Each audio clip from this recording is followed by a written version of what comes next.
The food service market is on the rise, especially right here in the Middle East. We're seeing unprecedented growth with the vision of 2030 for the Saudi market, with the vision of growth within the United Arab Emirates and many of the GCC markets.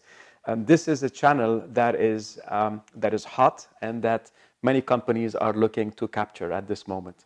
True.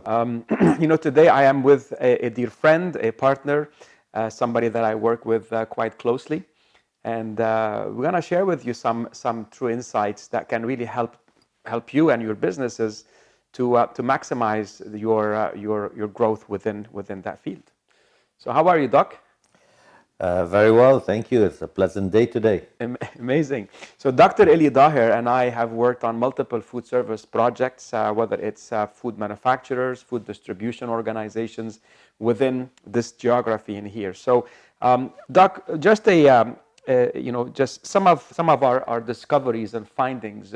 What are some of the elements that we can share with our audiences that can make a difference in terms of a successful food service organization from an unsuccessful food service organization? What are we finding today?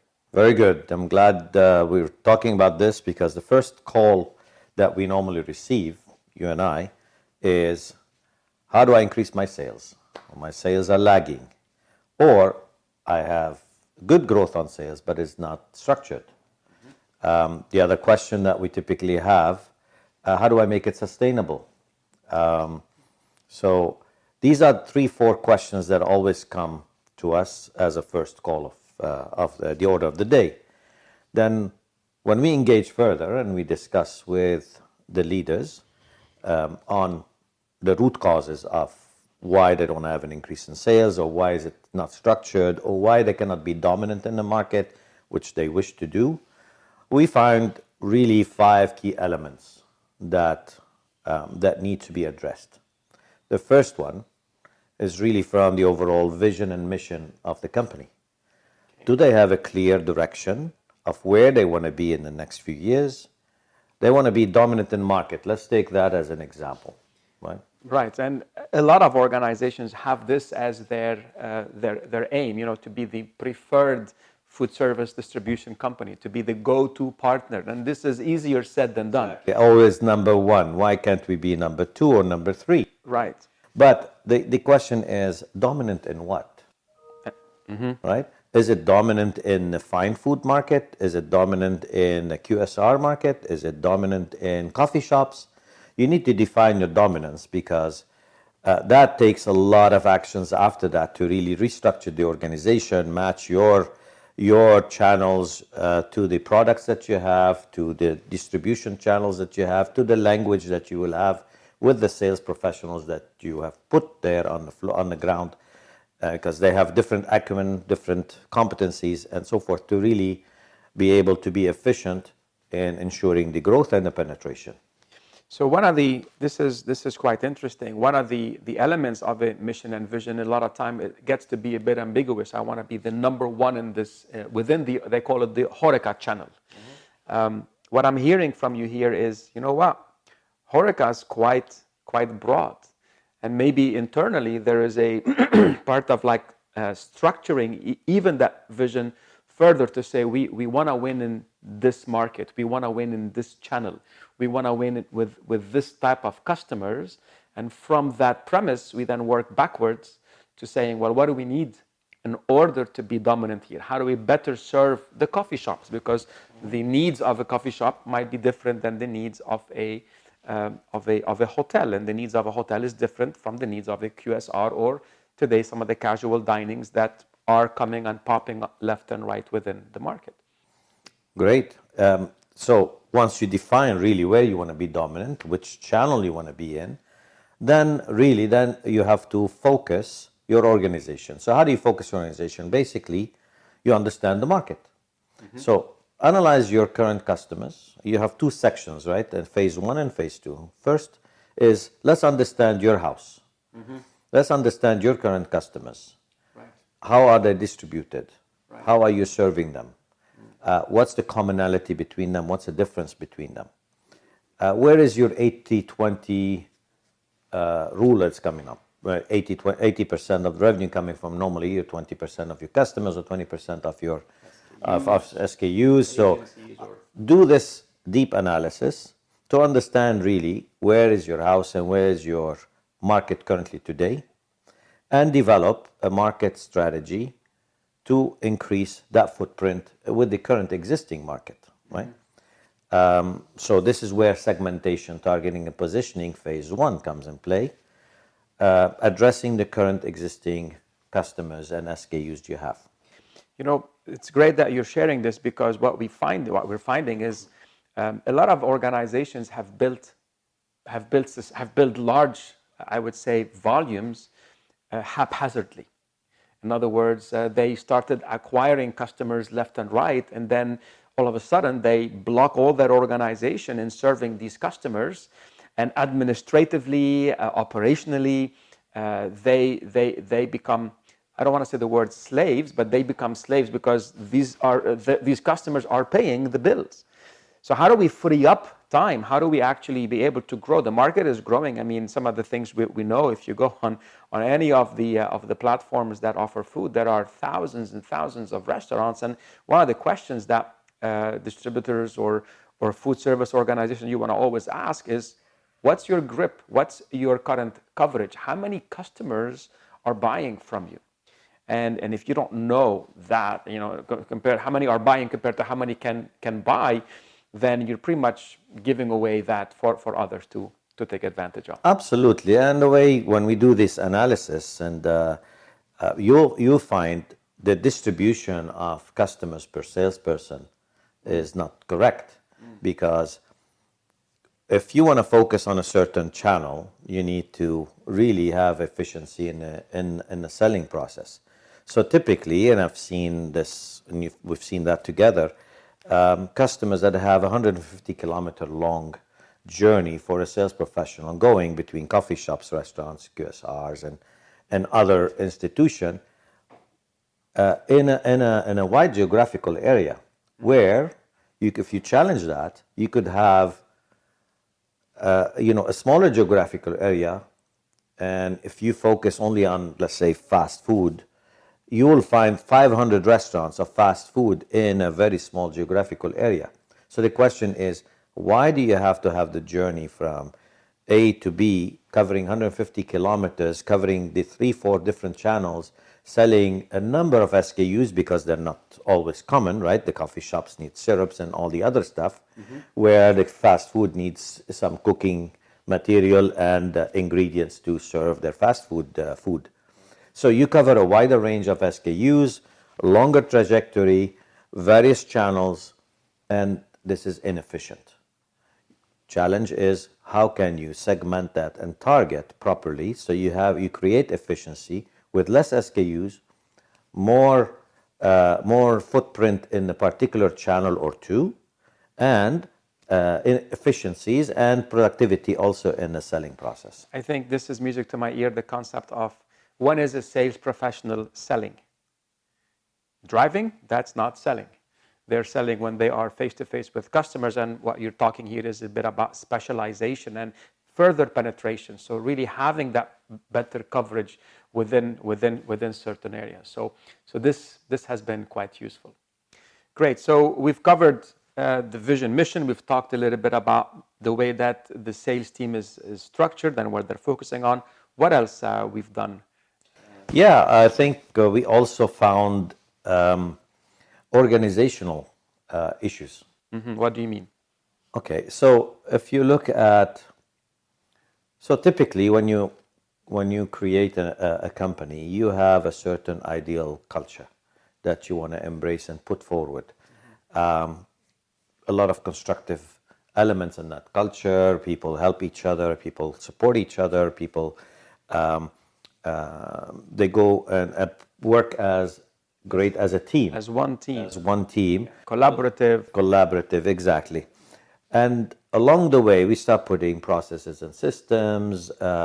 We hire leaders, we hire supervisors, we hire HR, we put finance, we have supply chain. Supply chain, you know, the infamous word, right?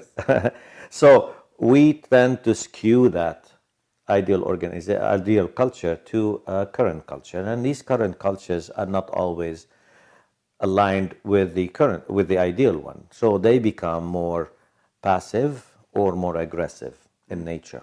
And so if I can just kind of clarify this, so today the business, we want to be the number one food service organization. We want to be customer centric, but one second, products are not delivered on time.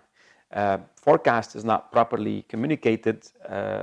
So of course now the customer is calling, complaining, and then the salesman or the is blaming this or is blaming that, and then all of a sudden we're like trying to play, we're trying to play. It's not my fault type of a thing, it's his fault.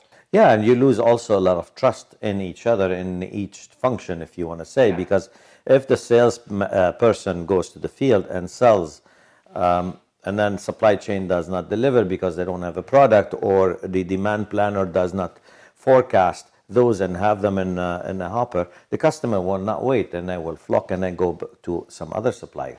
So then you have the mistrust in the organization that creates what we call it a defensive organization, where people are just waiting for somebody else to take decisions. They avoid making decisions. They avoid making the first step, and it basically restrains the organization.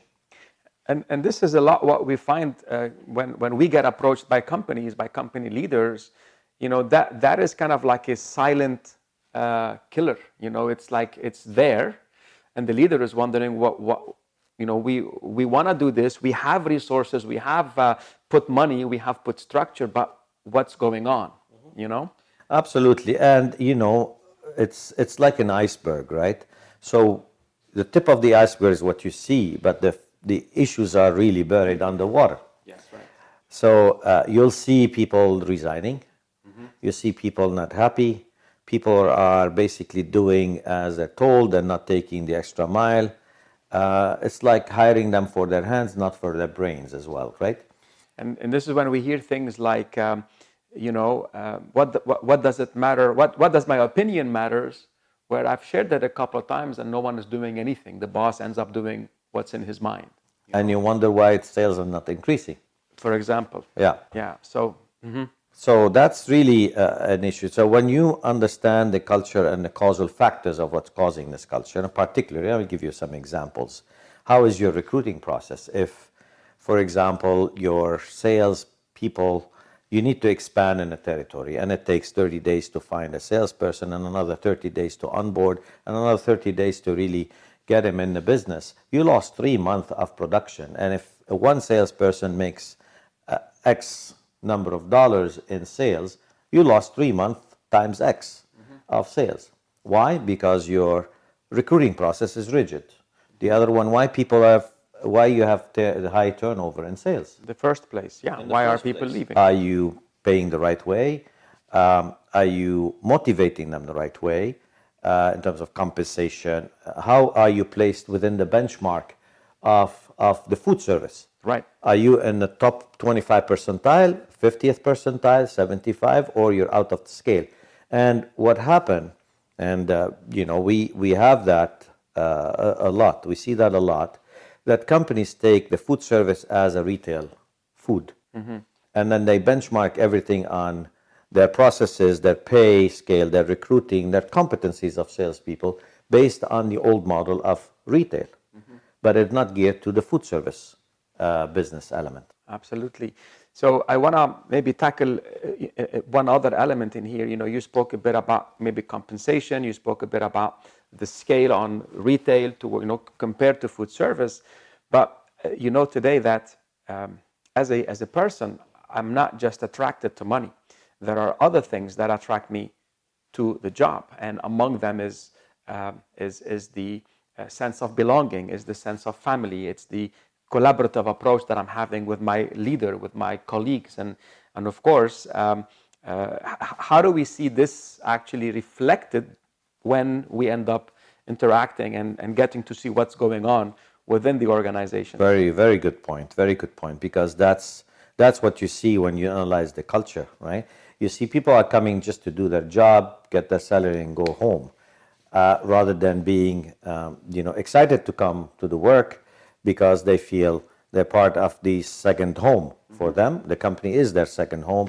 They feel productive. They feel that the company, they can trust their company in their development, in making sure that they grow in a right way, they develop in the right way, and they produce in the right way, right? And this is really an element, element of trust between organization and the employee. And we see that lacking in a lot of places. They think, okay, well, if you don't sell, if you don't deliver, I'll replace you. But let's understand the root cause, why this person is not delivering or selling and delivering their results. Right.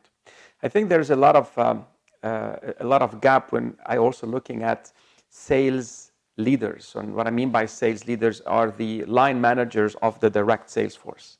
And today, the gap we've also identified is people that are managing a sales force are not necessarily people managers. They were salespeople that were good at their job, and they got promoted. And now they are completely out of their comfort zone because we've lost a good salesperson. Now they have to manage other individuals. Or if that's the case, you'd still put a sales target for that sales leader, and you give him responsibility to manage others, and that can be quite daunting, yes, for that person. Yes, I just wanted to give you an example. I was reflecting on that example. So let's take a salesperson. Yep. Take any dominant currency here, whether it's in Saudi or UAE, they're about the same level of currency. Saudi Riyal or Emirates Dirham. Yeah. Right? They're both back to the dollar. Yeah. So let's say a salaried person gets 10,000 dirham a month. Mm-hmm. He delivers in a month, what do you think in numbers of sale? Probably about a million plus, depending. Million plus. A profit margin of a normal SKU would be what? 25%. 25%. So that's 250,000. Mm-hmm. Gross. Gross, right? On a 10,000 person. Yeah. So let's do the challenge. If I want to motivate the guy, and if I increase him 20% salary. That's 12,000. That's 12,000. That's quite generous. So I give him 12,000. He's probably now placing us as a salary scale on a 25 percentile. So I can attract, I can motivate. The guy is more productive. The guy is more efficient. Mm-hmm. The million becomes what? 1.5. 1.5. Here we go. Or even 1.2. Let's say it went up by 20%. Went up by 20%, became 1.2 at a 20% or 25%. 25, we utilized it. Yeah. So it's an additional 50,000 that goes to additional 50,000. I added 2,000 and I got 50,000 of gross. Take all the net that goes, that still have a ratio of 1 to 100. That's right. Of that. So we are blocked in our thought process. And this is where I see any organizations are lacking. They're lacking of thinking out of the box, putting these challenges on the table and brainstorm and think, okay, I want to be dominant in that market. Now I distill it down to, okay, dominant in what market and how? So let me align the organization. So I give them the right marching order. And then I look at what is inhibiting the marching orders to deliver. And that's your organizational assessment, right? Whether it's a culture, whether it's a process, whether it's discipline, whether it's leadership behavior as well. So we look at the underlying and we try to remove those inhibiting factors. Now you have basically, all you have is now the salesperson flourishing, having the right training, having the right motivation to go sell, and that's the recipe for success. This really is a very powerful concept in here where, they say money is like oxygen. Mm-hmm. And give little of it and you're pretty much choking your team, and they're doing the work, but they're looking left and right, and they are possibly looking for this potential increment. While what you've just mentioned is, let's just make our people, let's say, comfortable. First, that allows us to be more selective in getting the better quality individuals, those that are more able and more willing to, let's say, learn and adapt. Then I can focus on building their competencies, their skills. I can expect more from my people. I can hold them more accountable. So as you said, the issues of discipline, of communication, of actually commitment to go out and do the work is all gone. And of course, if if that is not improving, then that's a really simple, let's say, prescription. Maybe that person's not fit for this role, and you got to do what you got to do. Absolutely. The other angle you actually mentioned, we talked about it briefly, that I wanted to really emphasize, is the retail food versus food service, right? You have to approach it really as a food service business mind. What does it entail? It entails a lot of changes, right? The level of competencies, the level of requirements, you got to do your segmentation, targeting, and positioning. You got to understand where the gaps are. You have to know the menu of your customers. You have to be able to know the product functionality. It's not about going and selling based on price. It's being able to understand the impact of the item to someone's menu, how it's going to help them improve the number of customers, improve the average spend, reduce, increase frequency, enhance. So this is all about the product selling story. And in a retail conversation, it's a little bit about eye level is buy level. Let me just fight for this level of space. And yeah, I mean, it does have its challenges, but the complexity is a lot less. None of the stuff I mentioned matters in retail, Absolutely. Yeah, you hit it on the head, right? And it's called really consultative selling approach. Yeah. You want to be the partner of choice for that customer. Right. So you want to come and don't just sell what we call don't vomit on the person. Don't vomit, or what we call it in our common language, don't back up the truck and then drop the goods. Yeah, dump the whole thing on them. Yeah, it's exactly. like, So you really want to understand and how this customer, you want to work as an ally to the customer. And you mentioned the golden formula. Can you repeat that? Yes, the sales result formula, every single operator out there, the customer doesn't care about the product, but they care about what the product will do for them.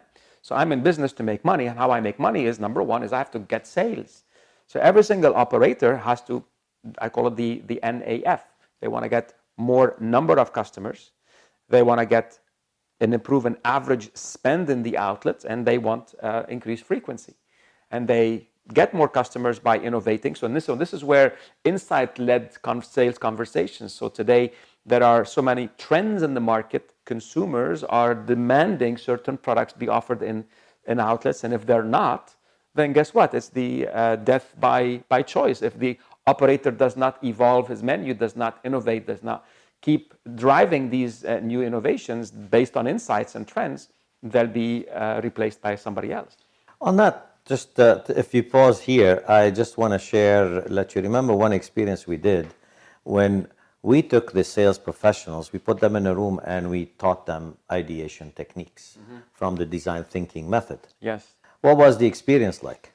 So here we want the sales professional to not just talk about a product, but what the product can do. And just being able to put, I remember the spoon, if that was the example you're referring to, seeing what can be done with the spoon. What else could you do?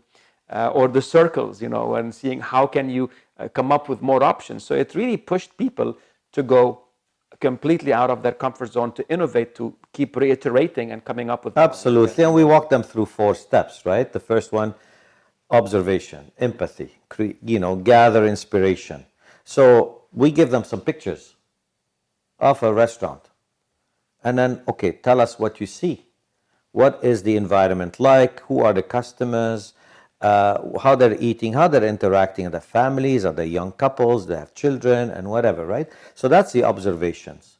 And then 2, come up with ideas. Okay, well, you saw all this. Now, look at what other ideas that you can have. I mean, some ideas came up from this exercise were great. Even changing or adapting the concept, so maybe including some more ideas for families and things that are completely non-product related. So now this is where the consultancy, the ability to think as an equal, as opposed, and actually the operator might be inspired by what the salesperson is coming and they can't wait to see what they're going to bring for them. Yeah, I mean, some of the ideas, they notice that they've got kids coming with the family, right? They don't have a small area for play. But also they don't have a lot on the kids menu, right? So, okay, now let's inspire. So let's come up with some solutions. So these are the solutions, and they had the discussion with the customer. That's good. But that brings in SKUs. That brings in the whole menu choices. That brings in a lot of more sales. And that becomes the consultative selling approach, and you become the partner of choice. You did not just back up the truck and dumped everything. You actually worked with him to do the effective NAF formula. Absolutely. Great. Some great insights there. Thanks, Doc. You know, today, if you know, the saying goes, if you keep on doing what you're doing, you'll keep on getting what you're getting. Now, we know in the food service industry, Definition of insanity. you know, because of change, because of competition and the evolution of technology, if you keep doing what you're doing, you're no longer gonna be getting the same. You're gonna be getting less and less. So we're seeing today players coming into the market with technologies that are allowing operators to place orders. A lot of the food service distribution doesn't have full reach, so they're relying on these partners. They're not. I made the mistake of throwing the word small. They're actually becoming bigger in some occasions because they have more accurate identification of these various outlets, and that is quite valuable. So if today I'm blocked, I have my team, and I have a salesperson handling 75 people, 75 clients, and he's going left, right, and center. Okay, so I've maybe want to redirect his time or her time. The question is, how do I really have a step change, in a way stop doing what I'm doing to be able to really take it to that next level, for me and my team and my business to go and become this dominant player in the market? Absolutely, and the word dominant is key. Again, we go back to the same word of dominance. But just one open parenthesis here. So you've talked about the definition of insanity. I am recently going to be launching a book called Prosper or Perish. And really it's about either you have to take that step change in changing your organization, looking at it from out of the box, be agile, be flexible, and work with your team as one engine for growth. You will just perish. The market requires that. The market is very agile, and it's growing at an alarming rate. Now back to your question is, how do we take it to the next step and become more dominant? Well, I'll challenge everybody and throw a question on the table. So what about if money is no object, you can have infinite amount of money, you're going to recruit 50 salespeople, where do you play? Where would you put those salespeople to be the highest efficiency and the highest productivity and the highest sales? That's the question. If you will be able to answer this, and that's really looking at, okay, where I want to be dominant. So start from your vision, and where do I want to be dominant? Is it in the fast food service? Is it in the coffee shop? Is it in fine food? Let's discuss that, and let's put that objective. 2, what is the market? Where is it segmented? Where are the clusters? Where is the growth area? Do you have your fingers on the pulse? I understand in KSA, I was reading a report, in 2023, there are 40% growth in hotels alone. And hotels bring in luxury restaurants. Now, if you segment that, you want to play in 5-star, 4-star, or you want to play in the budget hotels, well, that tells you where your growth is. But who's watching that? Who's your market analyst? Right. To be having the finger on the pulse. So define your market, define where you want to play, and then let's say I'm going to now distribute my soldiers to the right place so they can go and get the business. Now, but do you have the right soldiers? Are they trained properly? Do they have the right acumen? Do they have the right behavior? Do they have the right competencies? And are they supported by business development people? If you're going to focusing on coffee shops, do you have support of a barista, for example, that will help you? If you're going after fine food, do you have a chef that goes with you and talk the language and support your sales guys? Remember, these clusters or these channels are what we call a matrix selling, because they need specialty discussion, they need the language, but also you need the sales acumen. So you have a vertical, which is your language, your technical language, I would call it, and you've got the horizontal, which is your sales skills, because Both of them come together. A chef is a chef. He is great and technical. He's great in creating recipes and putting, the right flavors in the right plates. However, not all of them are right salespeople. The same thing with a salesperson. A salesperson has a lot of sales skills that needs to find an opportunity, manage it and close it at an alarming fast rate. But he doesn't have the right acumen or deep enough knowledge to really discuss with a chef of a 5-star restaurant. Therefore, you need a matrix selling. Absolutely. And this, in a way, is the magic formula. A lot of time in food service sales, you find either people with the right food service or chef experience, barista experience, so they have this functional expertise, but they don't have the behavioral or the sales skills. And we can teach, we can break it down, and in a way help bring this common language so that they can fit in within the proper sales language. And then, of course, the salespeople, chefs can't be with them all the time. We got to up their skill level, and that's where the continuous training, I call this the PICS formula. So the sales team needs product knowledge, industry knowledge, and competitive knowledge. And they get that from the chefs because they work with products on a regular basis, and then we build on that sales knowledge.